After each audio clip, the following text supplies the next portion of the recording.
हैं? अब मेरा पीजी साइकोलॉजी में था, चूँकि मेरा बीए भी साइकोलॉजी में था, फिर मेरा इंटरेस्ट डेवलप हुआ इस सब्जेक्ट में, है ना।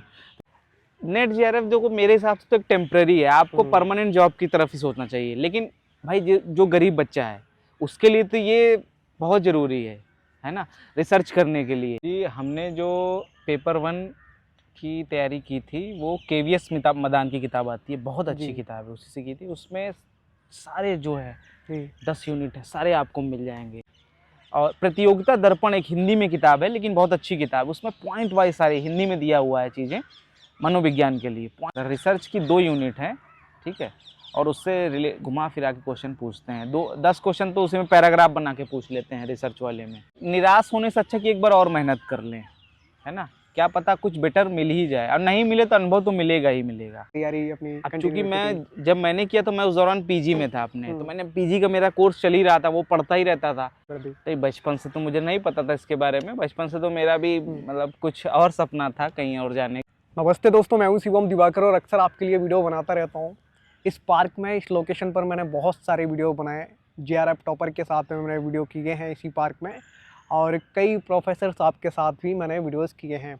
आज की वीडियो में हमारे खास मेहमान हैं शिवम गुप्ता सर। इन्होंने भी जेआरएफ क्वालिफाई किया था और हाल में ये एमएमएच कॉलेज में कार्यरत हैं। सर, आपको बहुत बहुत धन्यवाद कि आप आए स्टूडेंट के लिए। सर, सबसे पहले मैं आपसे ये जानना चाहूँगा, बहुत सारी स्टूडेंट का हर साल सपना होता है, 2 बार एग्ज़ाम होता है साल में, ये यूजीसी नेट जेआरएफ का। हम पेपर 1 की तैयारी कैसे करें? सबसे पहले हम इसी टॉपिक पे बात करना चाहेंगे, फिर मैं आपसे जानना चाहूँगा पेपर 2 के बारे में, और आपने कौन से विषय से किया था? जी शिवम जी, हमने जो पेपर 1 की तैयारी की थी वो केवीएस मदान की किताब आती है, बहुत अच्छी किताब है, उसी से की थी। उसमें सारे जो है 10 यूनिट है, सारे आपको मिल जाएंगे। और सबसे बड़ी चीज़ है इसमें, आप ये देख लीजिए कि हर किसी का अपना प्लस और माइनस होता है ना। अब किसी का मैथ अच्छा होता है, किसी का इंग्लिश का पैसेज वाला अच्छा होता है ना। तो अगर मान लीजिए इसका मैथ अच्छा है तो वो रीजनिंग के क्वेश्चन कर सकता है ना। 5 क्वेश्चन रीजनिंग के आने ही आने हैं, तो वो अपना वो वाला कर ले। 5 क्वेश्चन पैसेज के आने ही आने हैं, ठीक है। 50 में से 50 क्वेश्चन करने ही नहीं है, 40 ही कर ले, 35 ही सही कर ले, तो उसका हो जाना है नेट, ठीक है। तो उसमें आप देखिए पैसेज वाली एक यूनिट हो गई, ओके। एक आपकी रीजनिंग वाली यूनिट हो गई, ठीक है। एक आपकी कम्युनिकेशन वाली यूनिट हो गई, ओके, है ना। एक आपकी कंप्यूटर वाली यूनिट हो गई, ओके। ठीक है। उसमें उसी से संबंधित क्वेश्चन आने हैं। इसमें सर आपने उस टाइम कैसे तैयारी की थी? जैसे मैंने बहुत सारे स्टूडेंट को देखा है, कोई खुद से अपने आप नोट्स बनाता है, सेल्फ स्टडी करता है, कोई कोचिंग ज्वाइन कर लेता है। आपने 2018 में कोचिंग वगैरह हमने नहीं ज्वाइन की, उस समय हमारा पीजी चल रहा था, ऑनगोइंग था पीजी हमारा 2019 में, है ना। 18 में 3rd सेमेस्टर में थे हम, तो उस टाइम पे ज़्यादा समय मिलता नहीं था। मैंने क्या किया, शुरुआत की, मैंने सिलेबस पहले देखा, टॉपिक वाइज चीज़ों को थोड़ा बहुत, कंप्यूटर वाली यूनिट है, मैंने सारा कंप्यूटर के जितने टॉपिक थे उसको एक बार पढ़ लिया, फिर उससे रिलेटेड क्वेश्चन लगा लिए। प्रीवियस ईयर पेपर लगाना बहुत जरूरी है, तो उससे हमें आइडिया लगता है कि कौन कौन से क्वेश्चन आने वाले हैं। पेपर 2 के लिए सर अगर हम आपसे जानना चाहें कि किन किन बातों का स्टूडेंट को ध्यान रखना चाहिए, क्योंकि बहुत सारे स्टूडेंट बड़ा कंफ्यूज रहते हैं कि कहाँ से स्टडी मटेरियल मंगाएं, कहाँ से पढ़ें और कैसे नोट्स बनाएं। बहुत सारे स्टूडेंट तो कोचिंग के पीछे भागते रहते हैं। मेरे पास इंस्टाग्राम पे मैसेज आते हैं, भैया मुझे कोई अच्छा सा कोचिंग बता दो जहाँ से हम तैयारी कर पाएँ। कोचिंग में तो उतना एक्चुअली नेट के लिए उतना कोचिंग में, क्योंकि ये सब्जेक्ट ओरिएंटेड होता है पेपर 2, है ना, सब्जेक्ट से रिलेटेड इसमें सवाल पूछे जाएंगे। तो कोशिश ये करनी चाहिए, जो आपका पीजी का सिलेबस है, आप पीजी करके नेट का एग्ज़ाम के लिए एलिजिबल होते हो, तो आप कोशिश करेंगे जो आपका सिलेबस रहा है पीजी का, उससे आप एक बार मैच करें, टैली करें नेट के सिलेबस को और आपके पीजी के सिलेबस। बहुत सारी चीज़ें आपको कॉमन मिलेंगी उसमें से, है ना। तो उन कॉमन चीज़ों को तो आपने ऑलरेडी पढ़ा हुआ है, एक बार रिवाइज कर लीजिए। बाकी अगर कुछ अलग है नेट के सिलेबस में, कुछ यूनिट्स अलग हैं, तो आप उनकी एक बार अलग तैयारी कर लें आपको, और उसके सिलेबस रेफरेंस वगैरह आपके पीजी में होगा ही, है ना। और बाकी उसकी किताब आती रहती है, सिलेबस ओरिएंटेड भी आती है, सब्जेक्ट ओरिएंटेड भी आती है, अरिहंत की आती है, लेबल है आज के समय में टेलीग्राम वगैरह में। सर, पेपर 2 की जैसे टॉपिक वाइज बात करें तो कौन कौन से टॉपिक पे लगभग कितना कितना टाइम देना चाहिए स्टूडेंट को? पेपर 2 में एक्चुअली, पेपर 2 तो हर किसी का अलग अलग होता है, 10 यूनिट उसमें भी होती है, सिलेबस वाइज हर सब्जेक्ट का अलग अलग होता है। जैसे मेरा साइकोलॉजी का रहा है ना, तो साइकोलॉजी में जो भी यूनिट्स उसमें थी, जैसे कॉग्निटिव की एक यूनिट थी, पर्सनालिटी की एक यूनिट थी, है ना, क्लिनिकल साइकोलॉजी की एक यूनिट थी, है ना, हिस्ट्री ऑफ साइकोलॉजी की एक यूनिट थी, यूनिट 1, है ना। तो सारी यूनिट्स को हमने एक बार पढ़ा और उससे रिलेटेड क्वेश्चन पेपर जरूर लगा लिए। सर ये जो आपने साइकोलॉजी सब्जेक्ट से किया, हाँ हाँ। इसका क्या रीज़न है कि आपने यही सब्जेक्ट चूज़ कर लिया, सेलेक्ट कर लिया कि हम इससे करते हैं? बहुत सारे फ्रेंड हिंदी साहित्य से करते हैं। अब मेरा पीजी साइकोलॉजी में था, चूँकि मेरा बीए भी साइकोलॉजी में था, फिर मेरा इंटरेस्ट डेवलप हुआ इस सब्जेक्ट में, है ना? तो फिर मैंने पीजी किया इससे। अब चूँकि पीजी इससे था तो नेट भी इसी से होगा। जिसका जिस पे पीजी रहता है उसी सब्जेक्ट से कर सकता है। बहुत सारी स्टूडेंट का ये कहना रहता है कि अगर जैसे हम साइकोलॉजी से कर लेते हैं, हाँ हाँ। तो भविष्य में क्या-क्या मतलब हम कर सकते हैं? जैसे हिंदी साहित्य वाले हैं, कहीं न्यूज़पेपर में काम कर सकते हैं, कहीं हाँ। अखबार में काम कर सकते हैं। जैसे आपका साइकोलॉजी है और आप अभी कार्यरत भी हैं गाज़ियाबाद में एक कॉलेज में, जो गाज़ियाबाद का सबसे बड़ा कॉलेज है एमएमएच। तो इसके पीछे जब आपने ये किया, तो आपने ये बचपन से ही सोचा था कि मुझे यूजीसी नेट जेआरएफ क्वालिफाई करना है, या फिर जब आप ग्रेजुएशन वगैरह कर रहे थे जब आपको पता चला और आपने तैयारी शुरू कर दी? नहीं, बचपन से तो मुझे नहीं पता था इसके बारे में। बचपन से तो मेरा भी मतलब कुछ और सपना था कहीं और जाने का। लेकिन जब यूजी हमने किया, यूजी के दौरान साइकोलॉजी सब्जेक्ट से हमारा सामना हुआ, तब से इंटरेस्ट बनना शुरू हुआ। फिर हमने नेट जेआरएफ के बारे में जानकारी मिली और तब से फिर हमने पीजी किया, फिर नेट जेआरएफ, फिर पीएचडी में गए और फिर अभी ये प्रोफेसरशिप में आ गए हैं। आपने पूरा ये यूपी से ही किया था या दिल्ली के किसी कॉलेज वगैरह नहीं, से यूपी ग्रेजुएशन? से ही किया हमने। हमारी इलाहाबाद यूनिवर्सिटी से पढ़ाई हुई है ना? ओके। यूजी हुआ इलाहाबाद यूनिवर्सिटी से, पीजी हुआ इलाहाबाद यूनिवर्सिटी से।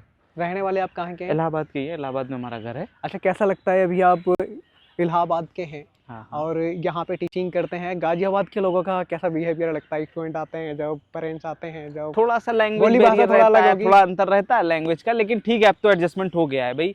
वहाँ के लोग, हमारे यहाँ का कुछ और कल्चर था, यहाँ का थोड़ा सा अलग है, लेकिन बाकी सारी सिमिलरिटी है। ऐसा कोई अंतर तो मुझे नहीं खास लगता उस टाइम सर आपने जेआरएफ जब क्वालिफाई किया होगा, हाँ हाँ। तो बहुत सारे स्टूडेंट का मोटिवेशन तो यही रहता है कि अगर हम क्वालिफाई कर लेते हैं एग्जाम तो थोड़ा कुछ धनराशि मिलने लगती है। हाँ। आपके टाइम पे लगभग कितनी मिलती थी? हम लोगों की, हमें जो है 35,000 से शुरुआत हुई थी। 35,000 रुपये मिल रहे थे जो है एचआरए और ये मिलाकर। ये कब तक सर मिले आपको लगभग? ये हमने 22 तक लिया। 22 और- में हमारी नौकरी लग गई तो हमने उसको छोड़ दिया। अच्छा, जब आपकी नौकरी लग जाती है फिर आपको छोड़ना पड़ता है? हाँ, ये दोनों में से एक ले सकते हैं, क्योंकि नौकरी में ज़्यादा पैसा था तो उसको हमने चुना। सर नौकरी में कितना मिलता है अभी? हैं? नौकरी में कितना मिलता है अभी? नौकरी में अभी आप ग्रॉस सैलरी आप लगा लीजिए तो करीबन वही हो जाती है 90। सर थाउजेंड आज के आपको around। गांव देहात छोटे छोटे कस्बे के जो स्टूडेंट देख रहे होंगे काफ़ी मोटिवेट होंगे। हाँ। आप क्या कहना चाहेंगे जब आप नेट जेआरएफ क्वालिफाई कर लेते हैं तो ज़िंदगी थोड़ा सा बदलाव की तरफ बढ़ती है या नहीं? नेट जेआरएफ देखो, मेरे हिसाब से तो एक टेम्पररी है। आपको परमानेंट जॉब की तरफ ही सोचना चाहिए। लेकिन भाई जो गरीब बच्चा है उसके लिए तो ये बहुत ज़रूरी है ना, रिसर्च करने के लिए। ठीक है भाई, उसके पास, उसने वैसे भी गरीबी से निकला, अपनी पढ़ाई की पीजी तक, उसके बाद अगर ये पैसा मिल जाते हैं उसे तो उसकी रिसर्च बहुत अच्छी हो जाएगी। सर कितना टाइम तक आपने तैयारी की थी? जैसे मैं बहुत सारी स्टूडेंट के इंटरव्यू कर चुका हूँ, कोई कहता है मात्र मैंने तो ऐसे ही मजाक मजाक में 9-10 दिन तैयारी करी ऐसे ही और हो गया, कोई कहता है 1 महीने में ही कर डाला। आपने लगभग कितने दिन तक तैयारी अपनी अब कंटिन्यू चूंकि की थी? मैं, जब मैंने किया तो मैं उस दौरान पीजी में था अपने, तो मैंने पीजी का मेरा कोर्स चल ही रहा था, वो पढ़ता ही रहता था। ठीक है, तो सेमेस्टर 2 के बीच में, सेमेस्टर 2 जब मेरा कंप्लीट हुआ तो 2 महीने का टाइम मिला था मुझे, तो उसमें मैंने बहुत मेहनत की थी। मई जून में छुट्टी हो रहती है यूनिवर्सिटीज़ की, तो उसमें मैंने 2-3 महीने खूब मेहनत की। फिर मेरा सेमेस्टर 3 आ गया। ठीक है, पहले अटेम्प्ट मेरा नहीं निकला था, ना नेट ना जेआरएफ। ओहो, निराशा थोड़ा हाथ लगी हाँ, थी। पहले अटेम्प्ट निराशा लगी थी। फिर दूसरे अटेम्प्ट जो है जब दिसंबर में हुआ, जुलाई वाला नहीं हुआ, दिसंबर वाला हुआ, तो मेरा बहुत अच्छा गया, सीधे जेआरएफ निकला, और वो भी ऑनलाइन एनटीए वाला, जब पहली बार एनटीए ने करा था, ऑनलाइन एग्जाम था। ओहो वाह। और इसके लिए मैं एक चीज़ ये और कहना चाहूँगा, क्योंकि एग्ज़ाम अगर ऑनलाइन हो रहा है तो आप कोशिश करिए कि क्वेश्चन को ऑनलाइन ही लगाइए। पेपर आते हैं पीडीएफ में, आप लैपटॉप में ही लगाइए, क्योंकि आप जब ऑनलाइन पढ़ोगे ना तो एग्ज़ाम में भी ऑनलाइन रहेगा, तो आपका बहुत अच्छा होगा, वो पढ़ने की हैबिट डेवलप होगी स्क्रीन पर। सर आपकी लाइफ की कोई ऐसी जर्नी रही जैसे स्टूडेंट की कुछ ऐसी शरारती घटनाएं जो आपको भी याद हो, जो आप गाँव गए थे छुट्टियों में भी याद आ रही हो कि कुछ शरारती स्टूडेंट मिले और मैंने उनको पीटा, कुछ ऐसा हुआ टीचिंग के दौरान? नहीं, आप देखिए यूजी लेवल पे तो ऐसे किसी स्टूडेंट ऐसे शरारत करते नहीं, है ना। और अभी मेरा ज़्यादा अनुभव नहीं, 2 ही साल का अनुभव है ना। तो आपकी हॉबी क्या है सर? भी हमारी यही है, रिसर्च करना और अपना नॉवेल वगैरह पढ़ना, है ना। फैमिली में कुकिंग हमारी एक अच्छी एक हॉबी है। कुकिंग में हमें जो है क्या कहते हैं, सब्जी बना लेते हैं बढ़िया। आप मटर मशरूम की सब्जी अच्छी बना वाह। लेते हैं, है ना। बिल्कुल, ये तो मुझे भी पसंद है, किसी दिन जरूर सर है के ना? साथ तो आपका पार्टी करेंगे। जरूर एकदम स्वागत है। सर तो हम एक लोग- सवाल और जानना चाहूँगा, परिवार में सबसे बड़े हैं या छोटे हैं?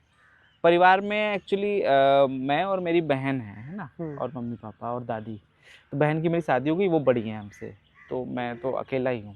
शुरुआत में परिवार की कंडीशन कैसी थी? क्योंकि मुझे लगता है अगर आप इस मुश्किल से निकले हैं बाहर तो आपने काफ़ी संघर्ष किया है। हाँ, इकोनॉमिकली तो हम लोग मतलब बैकवर्ड फैमिली से थे इकोनॉमिकली, है ना।